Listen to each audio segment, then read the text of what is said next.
2023-এর পঞ্চায়েত নির্বাচনের একেবারে মনোনয়ন পর্ব থেকে বারে বারে উত্তপ্ত হয়েছে ভাঙড়। আর আগামীকাল ভাঙড়ে রয়েছে নির্বাচন। তার আগে কিন্তু বাড়তি সতর্ক রয়েছে বাহিনী, বাড়তি সতর্ক রয়েছে প্রশাসন। কিন্তু তারই মধ্যে গতকাল রাতে একেবারে অগ্নিগর্ভ হয়ে উঠল পরিস্থিতি। তৃণমূল কংগ্রেস এবং আইএসএফ এর মধ্যে সংঘর্ষের ঘটনা, 5 জন আহত হয়েছেন, 2 জনের অবস্থা গুরুতর। ইতিমধ্যেই পুলিশ এক আইএসএফ কর্মীকে গ্রেফতার করেছে। আমাদের দুই প্রতিনিধি আমাদের সঙ্গে এই মুহূর্তে সরাসরি রয়েছেন। ভাঙড় থেকে আমাদের প্রতিনিধি হিন্দল দে রয়েছেন এবং অন্যদিকে পার্থপ্রতিম ঘোষ রয়েছেন এসএসকেএম থেকে। আমি প্রথমেই হিন্দলের কাছে চলে যাব। হিন্দল, ভাঙড় বারবার অগ্নিগর্ভ হয়, পরিস্থিতি বারবার উত্তপ্ত হয়, নতুন করে গতকাল রাতে কি ঘটলো?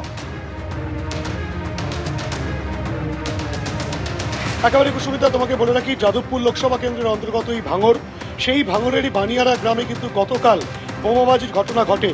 পুলিশ সূত্রে যেটা প্রাথমিকভাবে জানা যাচ্ছে, পুলিশ যেটা প্রাথমিকভাবে বলছে যে 2টি বোমা ফাটার শব্দ পাওয়া গিয়েছিল বলেই দাবি করেছে। তৃণমূলের তরফ থেকে অভিযোগ করা হয়েছে যে আইএসএফ দুষ্কৃতীরা তারা কিন্তু তৃণমূলের যে কর্মী সমর্থক তাদেরকে লক্ষ্য করে বোমাবাজি করে এবং তাতেই কিন্তু বেশ কয়েকজন আহত হয়। এই যে গোটা ঘটনায় তাতে কিন্তু শেখ মোয়াজ্জেম বলে এক আইএসএফ কর্মীকে পুলিশ ইতিমধ্যেই গ্রেপ্তার করেছে উত্তর কাশীপুর থানার পুলিশ। উত্তর কাশীপুর থানা পুলিশ একটি স্বতঃপ্রণোদিত মামলা রুজু করে তদন্ত প্রক্রিয়া শুরু করেছে। পুলিশ সূত্রে যেটা জানা যাচ্ছে যে মোট 5 জনের বিরুদ্ধে অভিযোগ হয়েছে, তাদের মধ্যে একজনকে গ্রেপ্তার করা গেলেও বাকি 4 জন এখনো পর্যন্ত পলাতক। পুলিশ সূত্রে যেটা প্রাথমিকভাবে জানা যাচ্ছে, পুলিশ যেটা বলছে যে বোমা ছোড়ার অভিযোগ করা হয়েছে, আদৌ বোমাটা ছোড়া হয়েছিল না কেউ হাতে করে বোমা নিয়ে যেতে গিয়ে সেই বোমা পড়ে গিয়ে ফেটে গিয়েছিল, সেই বিষয়টা তদন্ত সাপেক্ষ। যদিও শেখ মোয়াজ্জেমকে গ্রেপ্তার করে পুলিশ তদন্ত প্রক্রিয়া শুরু করেছে। গোটা ঘটনায় কিন্তু আবারও যেটা দেখা যাচ্ছে যে এই লোকসভা ভোটকে কেন্দ্র করে কিন্তু আবারও উত্তপ্ত হয়ে উঠল ভাঙড়। গতকাল রাত 9:45 নাগাদ কিন্তু এই বোমা ফাটার শব্দ পাওয়া যায়, বোমাবাজির ঘটনা ঘটে।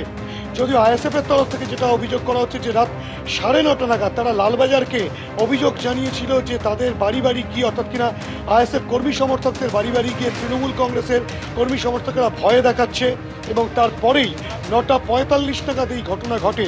স্বাভাবিকভাবেই পুলিশকে জানানোর পর কি আইএসএফ এই বোমাবাজি করেছে নাকি যারা অভিযোগ করছে তাদের হাতে বোমা ছিল, সমস্তটাই তদন্ত সাপেক্ষ। পুলিশ ইতিমধ্যে একজনকে গ্রেফতার করেছে, বাকি 4 জনের খোঁজে তল্লাশি চালাচ্ছে, তেমনটাই উত্তর কাশীপুর থানার পুলিশ সূত্রে খবর। একেবারে হিন্দল, তুমি আমাদের সঙ্গে থাকো। পার্থর কাছে চলে যাবো। পার্থ, আহতদের শারীরিক অবস্থা কিরকম? এসএসকেএম হাসপাতাল সূত্রে কি জানা যাচ্ছে? দেখে বোমা ফাটার ঘটনায় কিন্তু মোট 7 জন আহত হয়, এক শিশু সহ। তার মধ্যে থেকে 4 জনকে এসএসকেএম হাসপাতালে নিয়ে আসা এবং 3 জনকে স্থানীয় স্বাস্থ্যকেন্দ্রে রাখা হয়। সেই 3 জনের মধ্যে একজনকে হাসপাতাল থেকে প্রাথমিক চিকিৎসার পরে ছেড়ে দেওয়া হয় এবং স্বাস্থ্যকেন্দ্রে আরও 2 জনের চিকিৎসা চলছে। অন্যদিকে এসএসকেএম হাসপাতালে ট্রমা কেয়ার সেন্টারে সেখানে 4 জনকে ভর্তি করা হয়েছে, যার মধ্যে 2 জনের চোট গুরুতর। একজনের চোট কিন্তু অনেকটাই বেশি রয়েছে, কারণ তার ব্যাক সাইডে, ব্যাক পোর্শনে শরীরের সেখানে কিন্তু বোমার যে আঘাত তাতে অনেকটাই ঝলসে গিয়েছে।